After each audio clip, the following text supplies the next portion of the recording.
बिस्मिल्लाहिर्रहमानिर्रहीम। अस्सलामुअलैकुम viewers.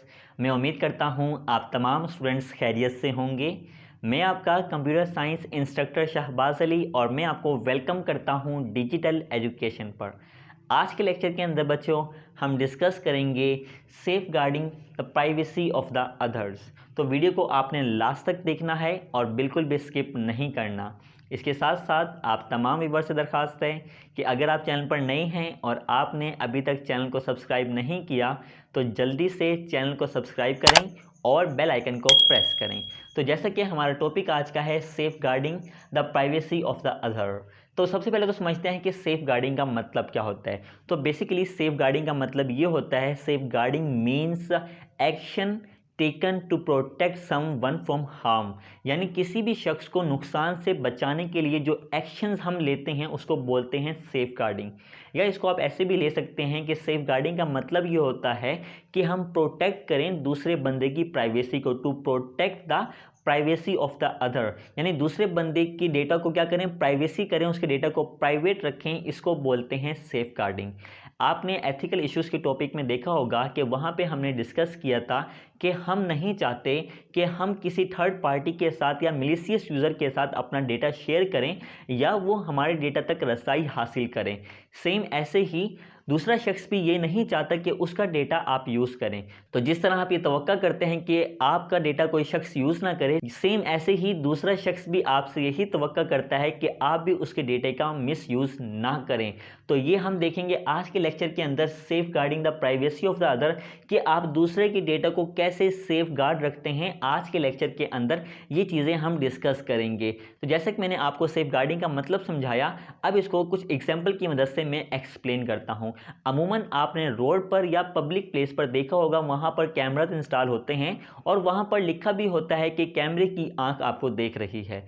Basically उस मैसेज का मकसद ये होता है कि आपको आपकी प्राइवेसी के हवाले से मुतवज्जा किया जाए, आपको आपकी प्राइवेसी के हवाले से अलार्म किया जाए कि यहाँ पर कैमरा इंस्टॉल हैं और आप कैमरा पर आ रहे हैं, आपकी फ़ोटो या वीडियो बन रही है, तो लिहाजा अपने प्राइवेसी के हवाले से आपको हम अलर्ट कर रहे हैं, अपने प्राइवेसी का आप खुद ख्याल रखें।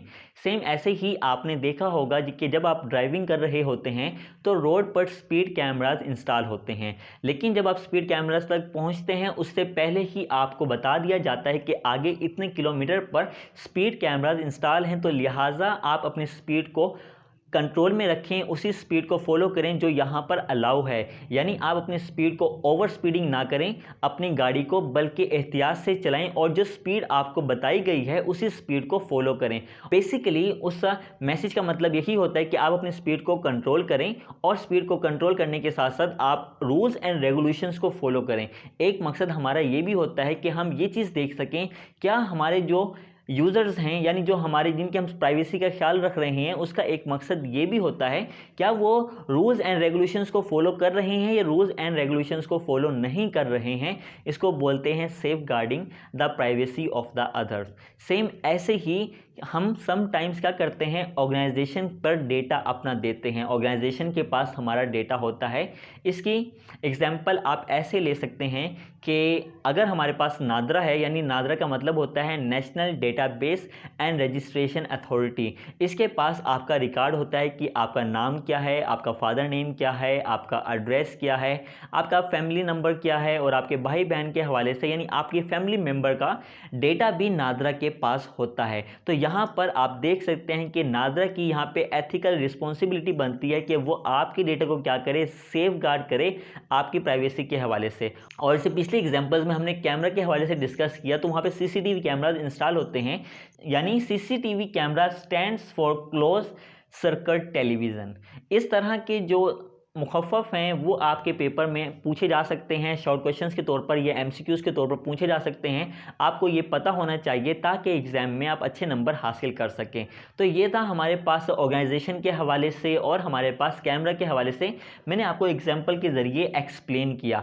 सेम ऐसे ही बहुत सारी वेबसाइट्स होती हैं, वो क्या करती हैं, अपनी प्राइवेसी पॉलिसीज़ जो होती हैं वो डिक्लेयर कर देती हैं, यानी most of the websites also declare there privacy policies, कि जो भी वेबसाइट आप यूज़ करते हैं उसमें से ज़्यादातर वेबसाइट्स जो होती हैं वो अपनी प्राइवेसी पॉलिसीज़ का डिक्लेयर कर देती है। यानी उस प्राइवेसी पॉलिसीज़ में हर चीज़ मेंशन होती है कि वो आपके डेटा को कैसे यूज़ करेंगे और किस हद तक यूज़ करेंगे।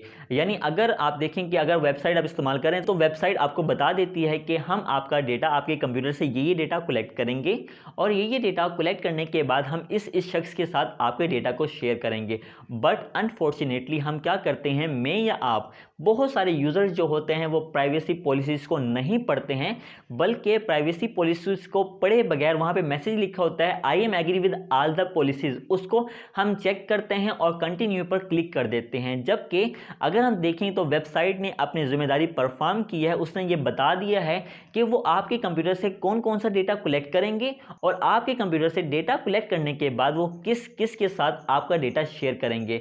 और हम समझते हैं कि ये प्राइवेसी पॉलिसीज़ का फॉर्म है, इसको हमने चेक कर दिया और हमारी प्राइवेसी पॉलिसी अब महफूज हो गई है, अब हमारी प्राइवेसी को किसी किस्म का कोई ख़तरा नहीं है। दर हकीकत ऐसा नहीं होता है, बल्कि वो वेबसाइट आपको ये बता रही होती है कि हम इस हद तक आपका डेटा यूज़ करेंगे और हम समझते हैं कि बस हमने ये प्राइवेसी पॉलिसी को चेक कर दिया, अब हम महफूज हैं, अब हमारे डेटा को कोई यूज़ नहीं कर रहा। ऐसा बिल्कुल भी नहीं होता। दर हकीकत प्राइवेसी पॉलिसीज़ के ज़रिए वो वेबसाइट बता रही होती है वो किस हद तक आपके डेटा को महफूज रखती है। तो ये था हमारे पास वेबसाइट्स के हवाले से। आपने अमूमन ये देखा भी होगा कि जब अपने मोबाइल फ़ोन या कंप्यूटर पर आप कोई भी एप्लीकेशन इंस्टॉल करते हैं, जब अपने मोबाइल फ़ोन पर आप एप्लीकेशन इंस्टॉल करते हैं तो वो आपको बता रही होती है कि आपको ये एप्लीकेशन आपके कॉन्टैक्ट तक एक्सेस हासिल करेगी, आपके कैमरा तक एक्सेस हासिल करेगी, आपकी गैलरी तक एक्सेस हासिल करेगी, मतलब ये डेटा वो आपका यूज़ कर सकती है। बेसिकली हमारी सोच से ज़्यादा वेबसाइट के पास हमारा डेटा होता है, वो हमारी सोच से ज़्यादा डेटा हमारे पास रखती है और इस डेटा को यूज़ करती है। अब वो ऐसा क्यों करती है? बहुत से स्टूडेंट्स इस तरह का सवाल पूछते हैं कि सर आखिर उन ऑर्गेनाइजेशन को हमारा डेटा क्यों चाहिए। इसके हवाले से हम अपने अपकमिंग लेक्चर के अंदर डिस्कस करेंगे इम्पोर्टेंट द डेटा प्राइवेसी, वो वीडियो भी आपने लाजमी देखनी है।